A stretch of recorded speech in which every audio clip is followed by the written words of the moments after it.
काफी रात हो गई है, वक्त का बिल्कुल पता ही नहीं चला। हाँ, एक काम करो, तुम निकलो, मैं भी बस थोड़ी देर में निकल जाऊंगी। कहो तो मैं तुम्हें घर छोड़ देता हूँ। अरे नहीं, थैंक यू सो मच, बस थोड़ा सा काम बाकी है, तुम निकलो। Okay, bye. बाय।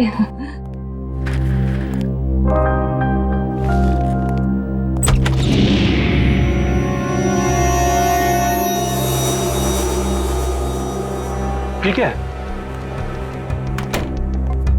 क्या है ये वैभव? ये कोई दरवाजे पे एनवलप छोड़ के गया है। बाहर इतनी रात को? ठीक है, तुम निकलो, मैं देखती हूँ। Okay, bye. बाय। इसमें कुछ लिखा भी नहीं है।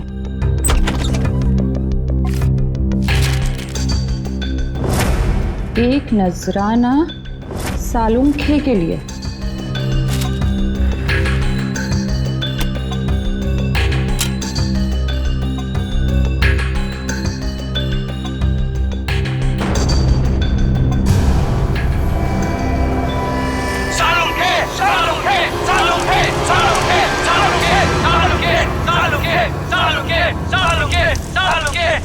सबका सालुंखे सर के साथ क्या लेना देना है? तो दोस्तों, जिस घड़ी का आपको इंतजार था वो घड़ी अब आ गई। अब दिल थाम कर बैठिए, कुछ ही पल में आप ये दुर्लभ मम्मी देख पाएंगे। ये मम्मी हमें बड़ी मुश्किल से मिली है, इसे हमने इजिप्ट से मंगाया है और ये हमारे म्यूजियम के लिए बड़े गर्व की बात है। ये दुर्लभ मम्मी सिर्फ और सिर्फ यहाँ है और इस दुर्लभ मम्मी को यहां तक पहुंचाने का सारा श्रेय जाता है मिस्टर हबीब को, जिन्होंने इस 2000 साल पुरानी मम्मी को हमारे म्यूजियम तक पहुंचाया है।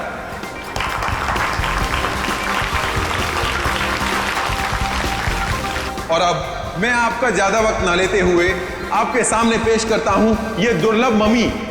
लेडीज एंड जेंटलमैन, आपके सामने पेश है कायरो की शान, तलातत है इस मम्मी का नाम।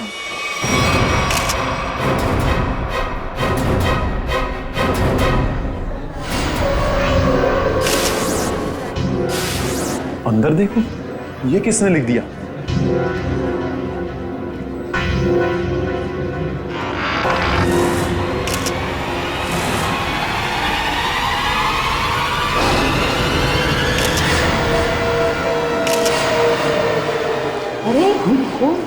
ये क्या है?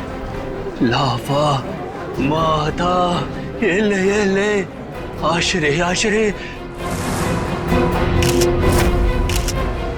रीढ़ की हड्डी के साथ सिर्फ ये खोपड़ी जुड़ी हुई है, कंकाल का बाकी का हिस्सा तो गायब है। सर, कोई ऐसा क्यों करेगा? कहीं ऐसा तो नहीं कि वो हम सबको कुछ बताना चाहता है? हो सकता है, इसलिए इस मम्मी के एग्जीबिशन से पहले उसने इस हड्डियों के ढांचे को यहाँ पे लाके रख दिया। पर सर, इतनी कड़ी सुरक्षा होने के बावजूद खूनी ने ये सब किया कैसे होगा? हाँ श्रेया, ये बात तो है और इसका जवाब यही मिलेगा। पंकज, ये ब्लड सैंपल्स उठा लो। माहता तकलीफ फकलीचा। आप चिंता मत कीजिए, ये सब सीआईडी के ऑफिसर से ये सब पता लगा लेंगे। क्या मुसीबत है यार ये। मिस्टर विजय सर, इस मम्मी को कपड़ा ढकने से पहले आखिरी बार कब चेक किया था इसे? सर, कल रात करीब 10 बजे, तब तक सब कुछ ठीक ठाक था। मतलब 10 बजे के बाद कोई अंदर घुसा और उसने ये सब किया? सर, इस हॉल में 3 कैमरा लगे, जिसने भी ये सब किया है वो इन कैमरों में जरूर कैप्चर हुआ होगा। मिस्टर विजय, इन तीनों कैमरेज की फुटेज चाहिए हमें। ठीक है sir. Varun sir, CCTV footage देखने का इंतजाम करो। ओके। आप चिंता मत कीजिए, आपकी मम्मी को कुछ नहीं होगा और अब ये हमारी जिम्मेदारी है। और वैसे भी अब सीआईडी वाले आ चुके हैं, वो सब संभाल लेंगे। कितना टाइम लगेगा? और सर, वो आ गया। सर, फुटेज तैयार है। सबको दिखाओ।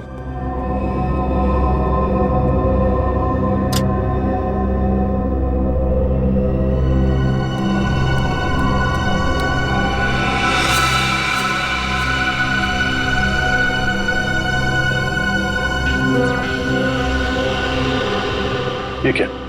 ये फुटेज ब्लैंक क्यों हो गया? जरा फिर से प्ले करो उसे। इसमें तो कुछ भी नहीं है। हाँ कभी, मगर ये फुटेज ब्लैंक कैसे हो सकता है? जरा दूसरे कैमरे का फुटेज दिखा।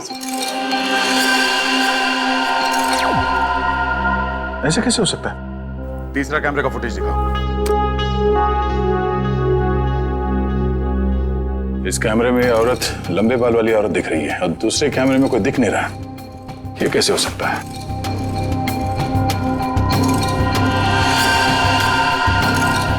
एक कैमरे में दिखी और दूसरे में गायब। कैसे हो सकता है?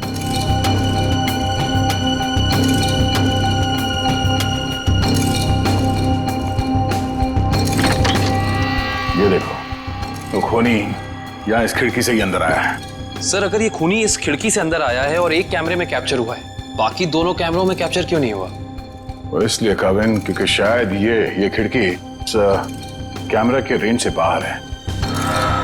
तो यहां से अंदर आने के बाद वो इस तरफ गया होगा, छुप के निकला और इस कैमरे के नीचे से होते हुए वो आगे बढ़ा और यहां से आगे जाने के बाद उसने इस कैमरे को लेजर लाइट से ब्लाइंड कर दिया और यहां से आगे गया और उस हड्डियों के ढांचे को यहां इस कैमरे से नीचे लेके और फिर शायद वो लेजर उसने इस कैमरे पे मारा और फिर उस हड्डियों के ढांचे को यहां पे रख के चला गया, मगर जाते वक्त वहां उस कैमरे में वो कैद हो गया।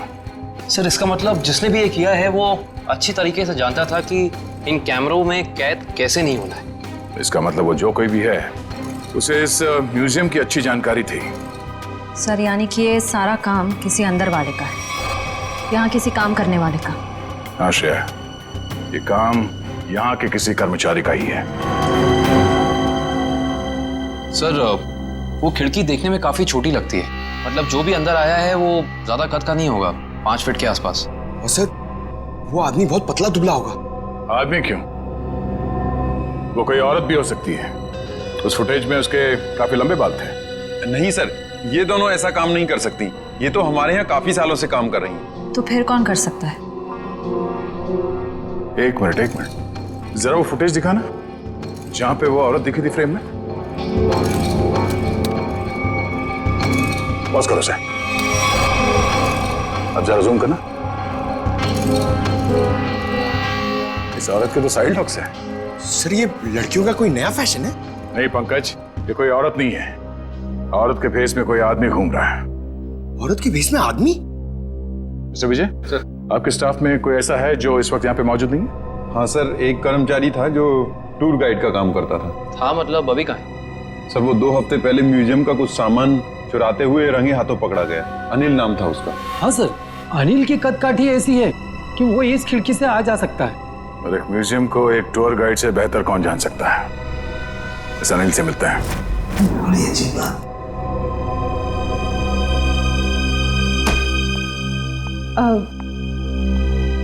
सर कल रात को ना एक अजीब डीवीडी आई है आपके नाम से लैब में।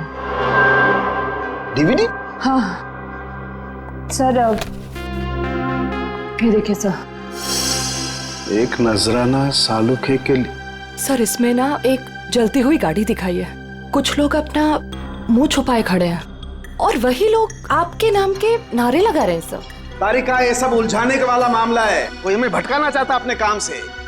रखो ये डीवीडी वहां पर रखो, काम पे ध्यान दो। कमा देखो इस डीवीडी को उधर, और इधर आओ।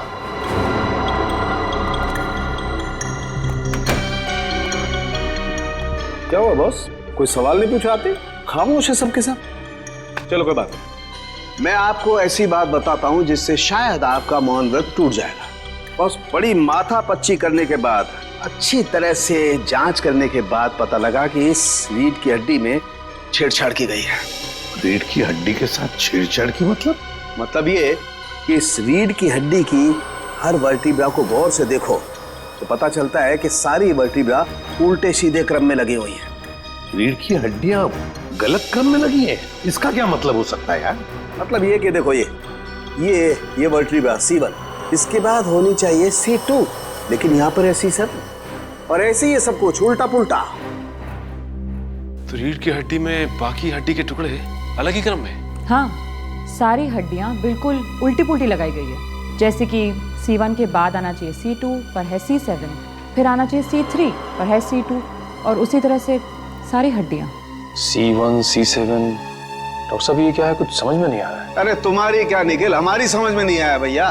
बहुत खोपड़ी लगाई तब पता चला है किसी ने बड़ी होशियारी से, बड़ी सावधानी से ये हर वर्टिब्रा को उल्टा सीधा क्रम में लगाया है। और जिसने भी ये किया है ना सालुंखे, किसी खास मकसद से ही किया है, ये खास मकसद से। और एक बात, जिस किसी ने भी ये किया है ना बॉस, उसे मानव शरीर की और मानव की हड्डियों के ढांचे की बड़ी अच्छी जानकारी है। सर ये सब करने के लिए कोई इतनी तकलीफ क्यों उठाएगा? सचिन, मुजरिम ये सब करके हमें ये बताना चाहता है कि हमारा मुकाबला किसी साधारण आदमी से नहीं है, वो बहुत खतरनाक है। सिर्फ खतरनाक ही नहीं, दिमागी बीमारी है इस आदमी को। सिर्फ इतना ही नहीं सर, इन हड्डियों पे जो खून लगा हुआ है, टेस्ट करने के बाद पता चला कि वो किसी एक इंसान का नहीं है, बल्कि 3 अलग-अलग लोगों का है। क्या मतलब सर 3 और लोग मरे? खून 3 और लोगों का है? 3 लोग और मरे हैं? सचिन, 3 लोग मरे हैं या जिंदा, ये तो तभी पता चल जाएगा जब हम इस सिरफिरे को पकड़ लेंगे तब। लेकिन जिंदा।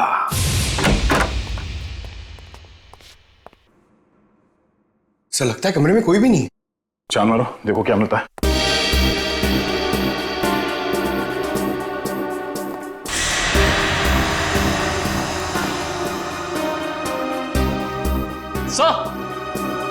सर ये देखिए, अनिल सर जिंदा है, मगर सांसें बहुत धीमी चल रही हैं इसकी। पंकज, एम्बुलेंस को फोन करो जल्दी। हाथ खोलो। ये क्या? Pen drive? Play me. तो इसे चलो जल्दी।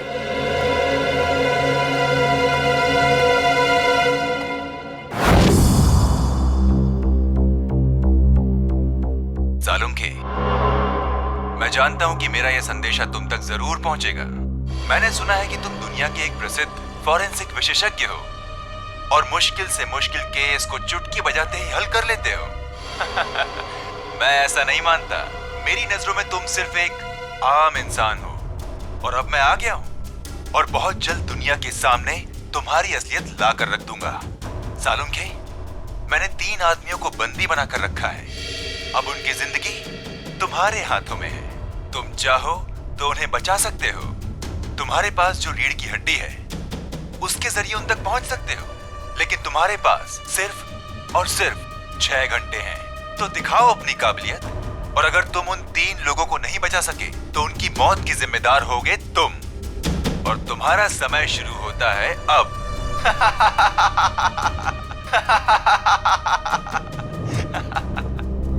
सर ये आदमी तो खुलेआम डॉक्टर सालुंखे को चुनौती दे रहा है। सर, हमें सालुंखे सर को इसके बारे में बता देना चाहिए। सर, हमारे पास सिर्फ 6 घंटे। हाँ पंकज, अभी डॉक्टर सालुंखे ही मदद कर सकते हैं इन 3 मासूमों की जान बचाने में। अरे क्या, इन तीनों खून की रिपोर्ट से कुछ पता नहीं पड़ रहा है और हमारे पास सिर्फ 4.5 घंटे हैं। और इस मुजरिम के मुताबिक ये सबूत ही हमें सही रास्ता दे सकता है। कुछ तो ऐसा है तारिका जो हमारी नजरों से छुप रहा है। क्या हो सकता है ये? सर, इस मुजरिम ने आपको ही ऐसी चुनौती क्यों दी? मेरे कहने का मतलब है कि कहीं आपके अतीत में कभी ऐसा कुछ तो नहीं हुआ, कोई हादसा वगैरह जिससे आपको अभी भी अफसोस हो? तारिका, ये मुजरिम दिमागी तौर पर पागल है, हमें भटकाना चाहता, बस दैट्स इट। और सर वो डीवीडी?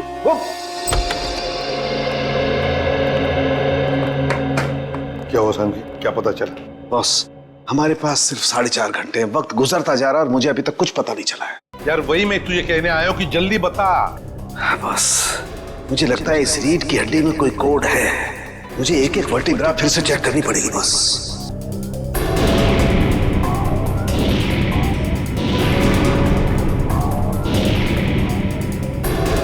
हाँ बस, इस वर्टिब्रा में कुछ गड़बड़ है। क्या गड़बड़ है सर?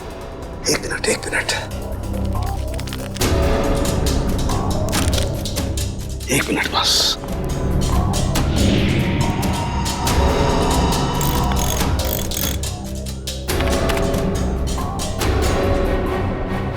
यस, हाँ बस, पकड़ में आ गया। बॉस, इस इंसान की ये वर्टिब्रा में, ये वर्टिब्रा इंसान की नहीं है। तो फिर किसकी है सारुण के? जानवर की है।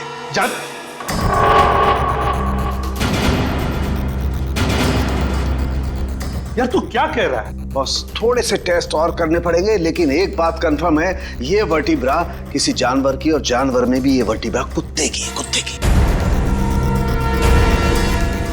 कुत्ते का वर्टिब्रा है? हाँ बस। इंसान की रीढ़ की हड्डी में कुत्ते की? सर ये कैसे हो सकता है सर? निखिल, पूरी हड्डी नहीं, सारी वर्टिब्राज में से सिर्फ एक ये वर्टिब्रा कुत्ते की है जो इसमें बदल दी गई है, ताकि हमें लगे ही नहीं कि ये किसी कुत्ते की हड्डी है। लेकिन सर रीढ़ की हड्डियों को उल्टे सीधे तरीके से जोड़ने की वजह क्या हो सकती है? शायद हमें भटकाने के लिए बॉस। हाँ, ये हमें उलझाने की कोशिश कर रहा है, बड़ा चालाक है ये। वो चाहता है कि हम ये C1, C2, C3, C4, C5 इन वर्टेब्रेज में फंसे रहे हैं, और हमारा ध्यान इस कुत्ते की रीढ़ की हड्डी पर न जाए। एक बात और बॉस। क्या? इस हड्डी को देख करके लगता है कि ये हड्डी किसी बड़ी नस्ल के कुत्ते की हड्डी है। बड़े नस्ल के कुत्ते की रीढ़ की हड्डी? तो फिर सचिन पता लगाना पड़ेगा ऐसे कौन कौन से डॉग ब्रीडर्स हैं जो बड़े नस्ल के कुत्ते ब्रीड करते हैं, और किन किन लोगों ने कुत्ते पाले हैं। पता चल गया? Okay, thank you sir. क्या कहा सारुण? सर कुत्ते की नस्ल का पता लगा लिया उन्होंने। ये वैल्यून नस्ल का कुत्ता है सर। वैल्यून नस्ल का कुत्ता? हाँ सर, माफ कीजिएगा, आप लोगों को इंतजार करना पड़ा। बताइए मैं आपके लिए क्या कर सकता हूँ? हमें कोई परेशानी नहीं हुई, आप सिर्फ इतना मुझे बताइए कि क्या आप वैल्यून नस्ल के कुत्ते बेचते हैं? हाँ सर, ये बड़े दुर्लभ और बड़े आकार का कुत्ता है। हम इसे बाहर से मंगवाते हैं अपने कुछ खास ग्राहकों के लिए। तब तो ये आसानी से बता सकते हैं आपके इस नस्ल के अब तक कितने कुत्ते बेचे आप? हाँ सर,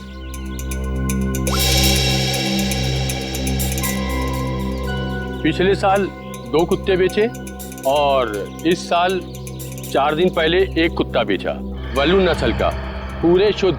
4 दिन पहले? सचिन, इन कुत्तों के सारे डिटेल्स ले लो। सर, हाँ, अनिल को होश आ गया है। उसने बताया उससे जो कुछ भी कराया गया जबरदस्ती करवाया गया है। तो फिर उसने खूनी को तो देखा होगा ना? नहीं सर, उसने खूनी को नहीं देखा। डैम इट, हमारे पास सिर्फ 3.5 घंटे। चलो जल्दी।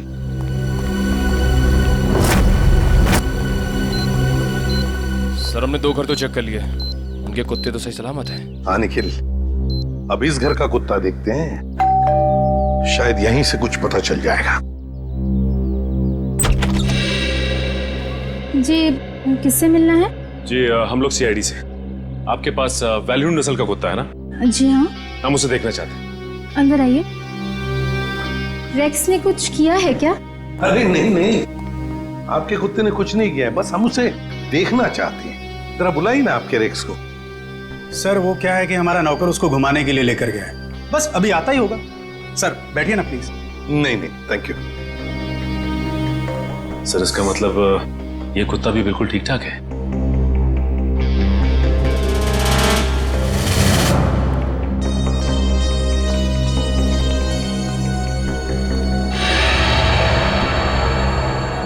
क्या यही है आपका रेक्स? जी सर, आपको कोई शक है क्या? मैं फिर से पूछता हूं, क्या यही रेक्स है? जी हाँ सर। देखिए, हमारे पास जिस कुत्ते का फोटोग्राफ है उसके दाहिने आंख के ऊपर, मतलब यहां पर एक काला धब्बा है। आपके इस रेक्स में वो नहीं है। ये क्या कह रहे हैं सर आप? इसका मतलब तो यही हुआ कि जो कुत्ता आप लोगों ने खरीदा है वो ये कुत्ता नहीं है। ये क्या है? मैं क्या कह रहे हैं सर? हमें कुछ समझ में नहीं आ रहा। ये तो अब माया जी समझाएगी। क्यों माया जी, कहाँ है रेक्स आपका? वो सर। माया जी प्लीज, हमारे पास वक्त बहुत कम है, इसलिए जवाब दीजिए। किसी की जिंदगी और मौत का सवाल है, प्लीज। अशोक, रेक्स गुम हो गया था। मैं डर गई कि तुम नाराज हो जाओगे, इसलिए मैं उससे मिलता जुलता दूसरा कुत्ता खरीद लाई। हमारा प्यारा रेक्स गुम हो गया और तुमने मुझे बताना जरूरी नहीं समझा, और दूसरा कुत्ता ले? आपको पता नहीं चला? सर मैं मर्चेंट नेवी में, पिछले 6 महीने से मैं शिप पे था, अभी 2 दिन पहले आया हूँ। अच्छा माया जी, ये आपका रेक्स गुम कैसे हुआ? सर हमेशा की तरह मैं रेक्स को लेके रोड में टहलने निकली, वो मुझसे दूर भागने लगा। मैंने उसे पकड़ने की कोशिश की, पर पता नहीं भागते भागते वो कहाँ खो गया। और आपने उसे ढूंढने की कोशिश नहीं की? हाँ सर, बहुत कोशिश की पर मिला ही नहीं। अच्छा, ये सब कब हुआ, कहाँ पर हुआ? 4 दिन पहले, जंगल के पीछे वाले रास्ते पर। जंगल का पीछे वाला रास्ता? सर हमारे पास वक्त बहुत कम है। सर जंगल काफी बड़ा और राइस ढूंढना थोड़ा मुश्किल है सर। रेडियो और पंकज को लगा दो काम पर, फोन करो उसे। Thank you very much. अरे सर, ये एसीपी सर ने हमें अचानक यहाँ क्यों बुला लिया? पता नहीं यार, एसीपी साहब का ऑर्डर है भैया, मानना तो पड़ेगा। हाँ सर, मैंने सुना है इन जंगलों में ना जंगली जानवर आते हैं। अबे तू मुझे बता रहा है या डरा रहा है? बता रहा हूँ सर, मैंने अखबार में पढ़ा है। एक बार एक आदमी इन जंगलों में कहीं घूम गया था, चीता ने पीछे से उसके ऊपर झपट्टा मारा और उसे कच्चा चबा दिया। कच्चा चबा दिया? अरे बाप रे! और चीता तो पीछे से झपट्टा मारता है सर। पंकज एक काम कर, तू आगे देखते हुए चल, मैं पीछे देखते हुए चलता हूँ, उल्टा। ओके चल। चले सर। हाँ। रेडियो और पंकज लगे हैं ना काम पे?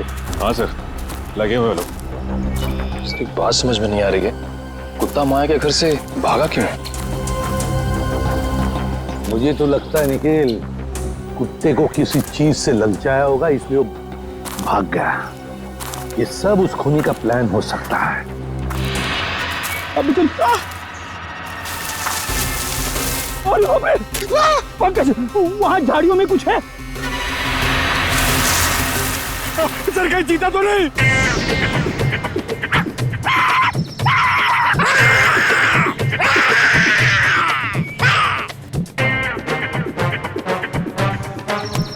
भाग गया सर, चीता भाग गया।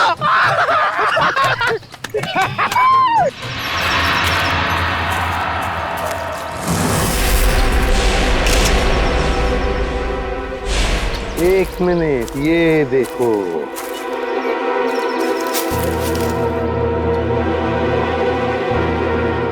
हड्डियां, जरूर इसी से ललचाया होगा कुत्ते को। शाबाश पंकज, शाबाश! तुमने मुझसे कुछ नहीं सीखा। नहीं, मगर एक बात जरूर सीख ली, बहादुरी की। बहादुरी? सर, मैंने तो आपकी बहादुरी कभी नहीं देखी। अबे मैं बहादुर था मैं, शादी से पहले, मगर शादी के बाद तो। सर, एक चीता कहीं फिर से तो नहीं आ गया? अरे बाप रे, अब क्या करें? आपको पेड़ पर चढ़ना आता है? नहीं पंकज, भाग भाग भाग भाग, भाग।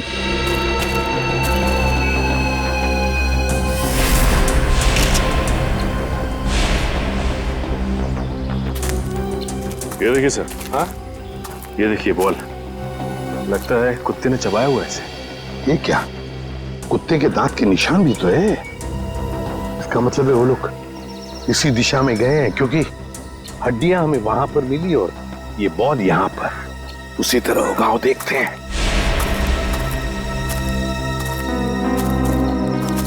ये क्या? जंगल का रास्ता तो यहीं पर खत्म हो गया। क्या करें?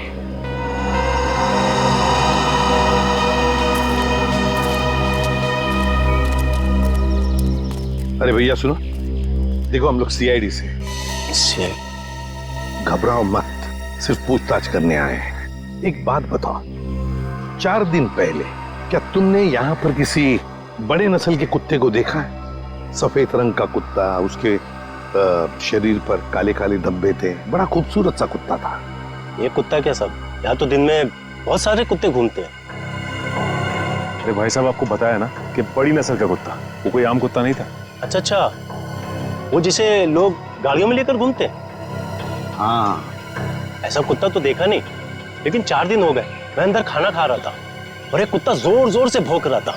तो मैं खाना छोड़कर बाहर आया, कुत्ता तो नहीं था, लेकिन एक सफेद कलर की वैन तेजी से निकल गई। शायद वो कुत्ता उसमें हो। सफेद कलर की वैन? अच्छा, वैसे तो तुम लोगों को आदत सी होती है ना किसी भी गाड़ी का नंबर, गाड़ी का मेक याद रखने की, तो हो सकता है उस गाड़ी का भी नंबर याद हो तुम्हें। हाँ साहब, वैन का नंबर था STU 3339। STU 3339।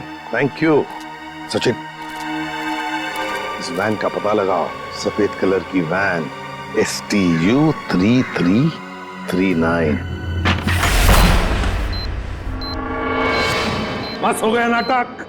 हाथ ऊपर। चुपचाप अपने आप को हमारे हवाले कर दो। हाथ ऊपर।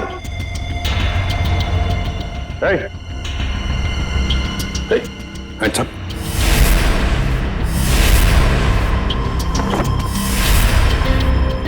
डमी सर, एक खूनी हमारे साथ अजीब खेल खेल रहा है। हाँ समझ।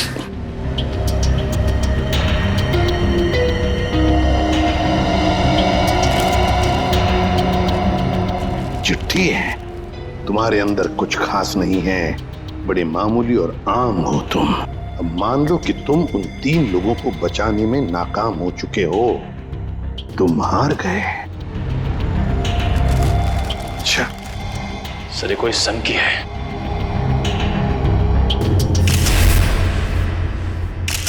ये देखिए सर, इसके हाथ में ये फूल, लगता है कुछ बताना चाहता था हमको। हाँ, ये हमें कुछ बताना चाहता है, कुछ ऐसी चीज जो साळुंखे को भी दिख नहीं रही है। साळुंखे तो अब तक वहां पहुंचा ही नहीं। पता लगाना पड़ेगा है क्या ये सुराग जो अभी भी धुंधला सा है। या साळुंखे सिर्फ 40 मिनट बचे हैं, जो भी करना है जल्दी कर। हाँ बॉस, आई नो। ये रीढ़ की हड्डी की गुत्थी तो सुलझा ली, लेकिन उसके आगे कुछ समझ में नहीं आ रहा है। सर जरूर हमारी नजरों से कुछ ना कुछ तो छूट रहा है। आई नो तारिका कुछ छूट रहा है, लेकिन क्या छूट रहा है वो तो समझ में आए। एक तारिका, ये स्कल पकड़ो जरा। तारिका वो सब लो। सर ये लीजिए सर।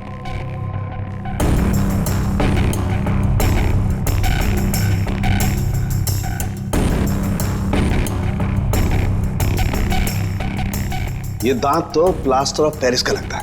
तारिका जरा पानी लाओ। प्लास्टर ऑफ पेरिस का दांत? कोई प्लास्टर ऑफ पेरिस का दांत क्यों लगाएगा? नहीं साळुंखे, ये जरूर खूनी किसी और तरफ इशारा कर रहा है।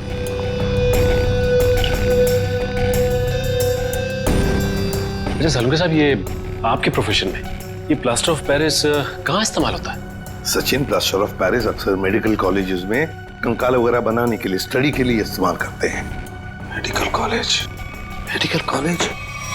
ये फूल बस, इस तरीके का फूल मेरे टाइम में मेरे कॉलेज में कुछ बदमाश छात्र अपनी पहचान के लिए छोड़ जाते थे। तो इसका एक ही मतलब हो सकता है साळुंखे कि खूनी तेरे मेडिकल कॉलेज की तरफ इशारा कर रहा है। हाँ, तेरे मेडिकल कॉलेज की तरफ, मेरे कॉलेज की तरफ। सर मैं आपसे जिस डीवीडी के बारे में बात कर रही थी ना, उसके वीडियो में लोगों ने जो कपड़े पहने हैं उन पे भी ठीक ऐसे ही फूल का प्रिंट बना हुआ है। किस वीडियो के बारे में बात कर रही हो तारिका? तारिका वो वीडियो ऑन करो। हाँ सर। लगाओ लगाओ, वीडियो लगाओ।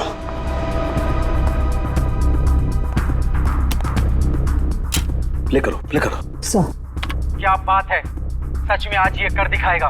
अरे बॉस, ये तो मेरे कॉलेज का ग्राउंड है। चलो। गाड़ी उड़ा दी गई है।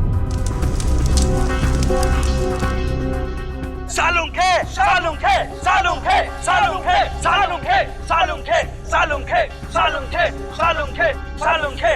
और वहां पर जितने भी लोग हैं सब तेरा ही नाम ले रहे हैं। साळुंखे, साळुंखे, साळुंखे। फिर इस वीडियो के बारे में पहले क्यों नहीं बताया तूने हमें? ये क्या चक्कर है साळुंखे? बॉस, कॉलेज में एक घटना के दौरान डीन की कार जला दी गई थी, लेकिन इसमें मेरा कोई लेना देना नहीं है। ऐसा तू कहता है ना साळुंखे, लेकिन खूनी सोचता है कि तेरा ही हाथ है इसके पीछे, इसलिए वो तेरे पीछे पड़ा है। नहीं नहीं साळुंखे, तेरा कुछ ना कुछ तो संबंध जरूर है इस केस से। गॉड, प्लास्टर ऑफ पेरिस का दांत लगाना, उस डमी के पास उस फूल का छोड़ जाना। My God. बॉस, बॉस, ये मुझे अपने कॉलेज की तरफ बुला रहा है। मतलब सर, इन तीनों विक्टिम्स को भी इसी कॉलेज में रखा गया होगा? हाँ, सिर्फ 30 मिनट बाकी है, तेरे मेडिकल कॉलेज में जाना होगा।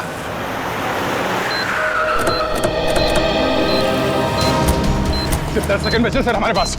सर वो तीनों मिलेंगे क्या? उस तरफ हो गए, उस तरफ।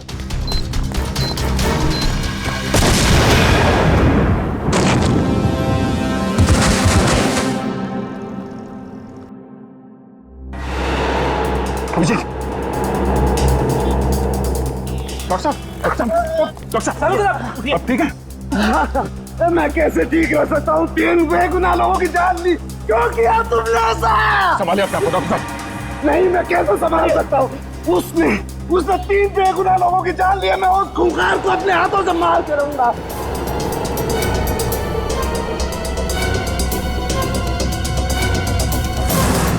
साळुंखे, वक्त बहुत कम है हमारे पास। 3 लोगों की जानें चली गई इस आदमी की वजह से, और तू ऐसे हताश बैठा। तो क्या करूं बॉस, ये मेरी गलती थी। मेरी वजह से 3 मासूमों की जान गई और मैं कुछ नहीं कर पाया। बॉस, मैं फेल हो गया। यार, तेरी वजह से जान नहीं गई है। तूने जो भी करना था सब कर लिया। अगर वक्त पर काम नहीं आया तो क्या किया बॉस? मुझे पहले क्यों नहीं समझ में आया? वो फूल, वो पीओपी का दांत, वो डीवीडी, पहले क्यों नहीं समझा? ये इशारा आया। सर, आप अपने आप को क्यों दोषी मान रहे हैं? जो भी हुआ उसमें आपकी क्या गलती थी? मेरी क्या गलती? बॉस, क्या फायदा मेरे एक्सपीरियंस का, मेरे अनुभव का? क्या फायदा जब मासूमों की जान मेरी आंखों के सामने चली जाए? क्या फायदा? क्या बात करता है तू साळुंखे? अरे साळुंखे उस इंसान का नाम है जो कभी हारना नहीं जानता। जहां पर कुछ भी नहीं है उसमें जो कुछ न कुछ तो ढूंढता ही है। हाँ सर, जब उम्मीद की एक भी किरण दिखाई नहीं देती, उस वक्त भी आप ऐसा कुछ ढूंढ निकालते हैं कि हम लोग आसानी से केस सॉल्व कर लेते हैं, मुजरिमों को पकड़ लेते हैं। Yes, eureka! जहर बॉडी में आया था दांत से। लेकिन सचिन, आज मुजरिम जीत गया। सीआईडी की ड्यूटी के दौरान जो कुछ भी हमने आपसे सीखा है, आपका जोश, आपका हौसला, सर आप कभी हार नहीं मान सकते। हाँ सर। देखता क्या है, सोचता क्या है? उठ, लग जा काम पे। बॉस, मैं तुमसे वादा करता हूं, ये साळुंखे तुमसे वादा करता है, मैं उस खूनी को छोड़ूंगा नहीं। मैं उससे उसके अंजाम तक पहुंचा करके रहूंगा बॉस। यस यस, ये हुई ना बात। साळुंखे कभी हिम्मत नहीं हारता। आप देखना, यूं सुराग मिलेगा साळुंखे, यूं सुराग मिलेगा। मेरे साथ तुम लोगों का साथ है, साळुंखे हार सकता नहीं। मैं जरूर उसे उसके अंजाम तक पहुंचा के रहूंगा।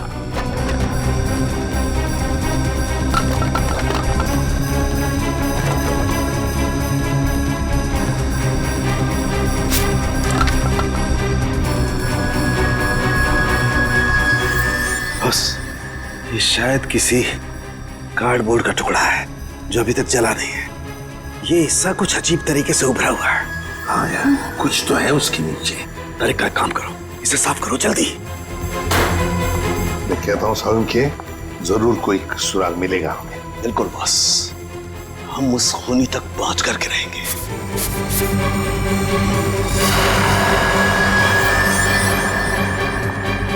सर, से देखिए, यहाँ पे कुछ लिखा हुआ है। ईवी क्या हो सकता है? सर, जीडी रोड पे एक कार्डबोर्ड बॉक्स की कंपनी है सर, जो पिछले 2 सालों से बंद है, और उस कंपनी का नाम है एवी एंटरप्राइजेस। तो इसका एक ही मतलब हो सकता है कि खूनी ने अपना ठिकाना बना दिया है उधर ही, एवी एंटरप्राइजेस में। काश अब वो जान पाता कि उसकी उल्टी गिनती शुरू हो गई है। सर, यही एवी एंटरप्राइजेस की फैक्ट्री है।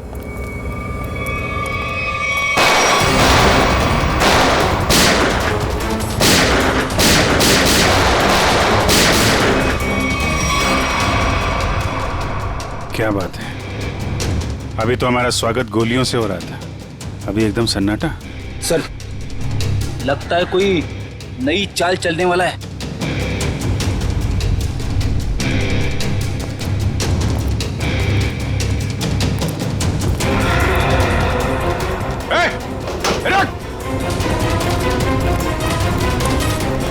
सर, तुम लोग देखो उसको। कहाँ गए तुम्हारे बाकी साथी हैं?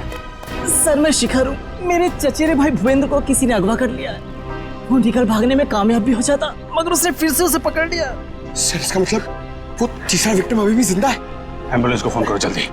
मेरे भाई भूपेंद्र ने मुझे मदद के लिए बुलाया था। हाँ। लेकिन मेरे आने से पहले उसने उसे फिर से पकड़ लिया। मैं आपको फोन ही करने वाला था, लेकिन गोली लग गई तुम्हें। प्लीज उसे बचा लो सर। निकल गए वहां से। कोई बात नहीं, तुमने उन लोगों को देखा था ना, उनको पहचानते हो? कुछ याद है उनके बारे में? सर मैंने खिड़की से उसकी एक झलक देखी थी। हाँ। उसका चेहरा जबड़े के पास से जला हुआ था। चेहरा जला हुआ था?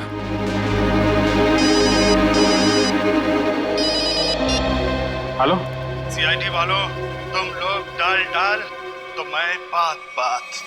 तुम लोग मुझे कभी पकड़ नहीं सकते। भूपेंद्र की मौत इतनी भयानक होगी कि उसका जिम्मेदार सिर्फ और सिर्फ सीआईडी होगी। देखो तुम लोग। हेलो हेलो, कौन था सर? खूनी अब हमें चुनौती दे रहा है। सर पता नहीं वो लोग भूपेंद्र को कहाँ ले गए होंगे। ये मामला साळुंके साहब के अतीत और उनके कॉलेज के दिनों से जुड़ा हुआ है। तो हो सकता है ये जले चेहरे वाला आदमी उन्हीं में से कोई हो। उस समय के जितने भी स्टूडेंट थे सबके बारे में पता लगाना होगा। क्या 20 साल पहले सोया और 1 महीना पहले जग गया? Okay, thank you. जवाब रेडी? सर 20 साल पहले साळुंके साहब के मेडिकल कॉलेज के डीन की कार जब उड़ाई गई तो उस धमाके में कुणाल नाम का एक छात्र घायल हो गया और कोमा में चला गया। वो जिस हॉस्पिटल में भर्ती था वहां से पता चला है कि वो अभी 1 महीना पहले कोमा से बाहर आ चुका है। बॉम्ब धमाके में घायल हुआ था और जो खूनी है उसका चेहरा भी जला हुआ है। मुझे लगता है ये कुणाल ही खूनी है। अब बदले की आग में जल रहा है। सर हॉस्पिटल वालों ने कुणाल का पता एसएमएस किया। सर जरूर वो भूपेंद्र को वहीं लेकर गया होगा। ठीक है, उसके घर चलते हैं। क्या एड्रेस क्या?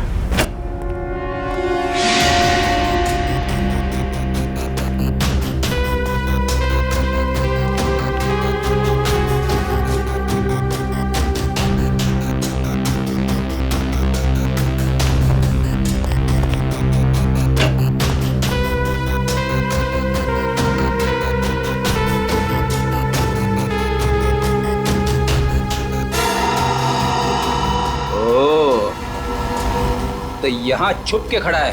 बाहर आ जाओ कुणाल, तुम्हारा खेल खत्म हो चुका है। बाहर आओ। अरे तुम मेरे पीछे कैसे आ गए? अरे आप, मुझे लगा कुणाल मेरे पीछे आ गया।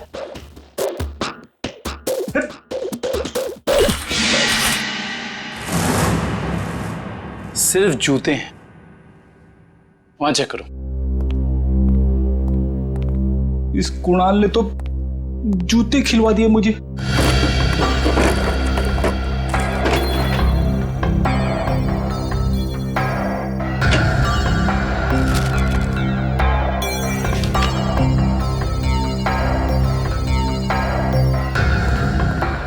सर यहाँ कोई नहीं है। कोई बात नहीं, ये कुणाल की फाइल मिली है। देख रहा हो सारे सर्टिफिकेट्स और ये एड्रेस देखा इसमें। दूसरा एड्रेस लिखा है यहाँ पे, 12 गोलकुंडा। कहीं भूपेंद्र को लेके यहाँ तो नहीं छुपा बैठा है?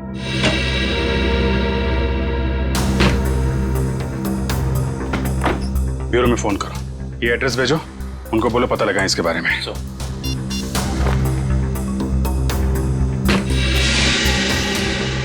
अरे सर जल्दी आइए। अरे सर जल्दी आइए।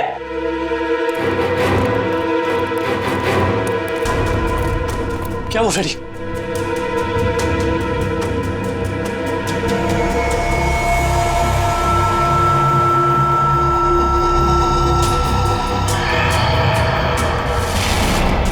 मैं अपना बदला लेकर रहूंगा। जिसने भी मुझसे मेरा कीमती वक्त छीना है, मैं उसकी जिंदगी छीनूंगा। जो दर्द मुझे मिला है वो दर्द मैं बराबर लौटाऊंगा। मैं तुम लोगों पर ऐसा दाग लगाऊंगा जिससे सिर्फ तुम्हारी मौत ही मिटा सकेगी। मुझे किसी भी कीमत पर अपना बदला पूरा करना है। काफी तैयारी कर रखी है इसने बदला लेने की। सर ये फोटो देखिए सर। सर इसमें साळुंके सर की भी फोटो। और सर उन 3 विक्टिम्स की भी फोटोज हैं। ये फोटो तो अभी हाल के ही लग रहे हैं। बिल्कुल सर, ये सारी फोटोज इस केस की जांच के दौरान ली गई हैं। ये तो माया के घर का फोटो है। ये कुणाल हम पे जासूसी कर रहा है क्या? जासूसों के ऊपर जासूसी? जहां जहां हम जा रहे हैं हमारा पीछा कर रहा है। इस बार आएगा, वापस नहीं जाएगा।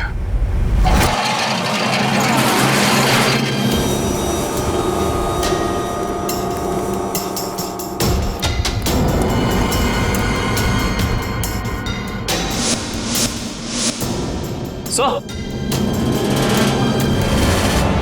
उस आदमी को बांध के रखा हुआ है। ये आदमी तो भूपेंद्र लगता है सर। भूपेंद्र, भूपेंद्र, ये तो बेहोश है। मैं खोल देता हूँ सर। नहीं, एक मिनट कविन, एक मिनट। अगर वो खूनी इस आदमी को मारना चाहता था तो बॉक्स फैक्ट्री में भी मार सकता था। इसे यहाँ पे लाके बांध के क्यों रखा है? ओह, मतलब ये हमें मारने के लिए चाल बिछाया उसने।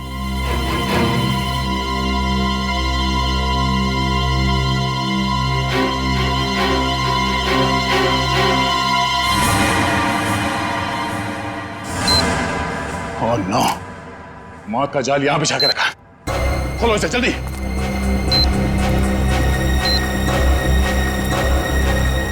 जल्दी खोलो इसे।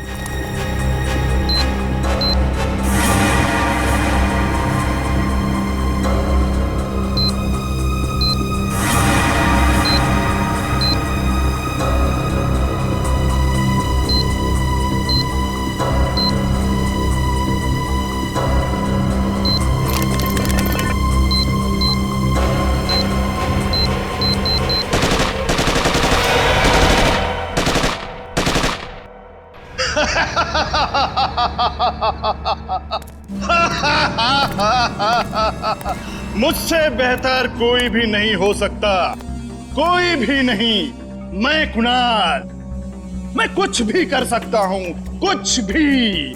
मैंने सीआईडी वालों को सुला दिया, मौत की नींद सुला दिया। अब दुनिया में इसके बाद कोई भी अमन और शांति का जिम्मा अपने कंधे पर नहीं उठाएगा। अभी एक को सबक सिखाना बाकी है। सालुंखे, अब तुम्हारी बारी है, तुम्हारी बारी है। अब तेरी बारी है कुणाल। तुम लोग जिंदा कैसे हो सकते हो? तेरे जैसी बीमारी सीआईडी का कुछ नहीं बिगाड़ सकती। सीआईडी मरती नहीं, मारती है तुम जैसे गुनहगारों को। क्या कह रहा था तू? डॉक्टर सालुंके को सबक सिखाएगा? हाँ, चल तुझे डॉक्टर सालुंके के पास पहुंचाते हैं।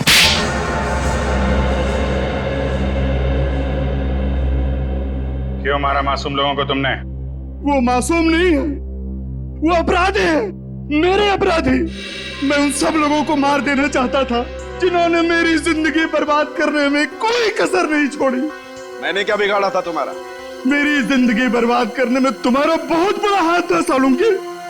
तुम जानते थे कि मैं तुमसे बेहतर हूँ, इसलिए तुम मुझसे जलते थे। ऐसा तुम सोचते हो, मगर ये सच नहीं है। मैं नहीं मानता। टीन की कार तुमने उड़ाई थी। नहीं, वो सालुंके नहीं था, मैं था। मैंने ही सालुंके बनकर वो सब किया, लेकिन उस ब्लास्ट की वजह से मेरी जिंदगी और मेरा भविष्य खत्म हो गया ना। उस वक्त मैं वहीं पे था, वो ब्लास्ट में घायल हो गया और मैं कोमा में चला गया। और जब मैं कोमा से जागा तो मेरा सब कुछ खो गया, सब कुछ खत्म हो गया। मेडिकल कॉलेज की उस घटना का वीडियो फॉरेंसिक लैब कैसे पहुंचा? वो मैंने भिजवाई थी सालुंके को चुनौती देने के लिए। माना कि तुम्हारे साथ जो कुछ हुआ गलत हुआ, लेकिन बदले की आग ने तुम्हें इंसान से शैतान बना दिया। कानून हाथ में लेने वाले को कानून कभी माफ नहीं करता। तुम दोनों की इसकी सजा जरूर मिलेगी।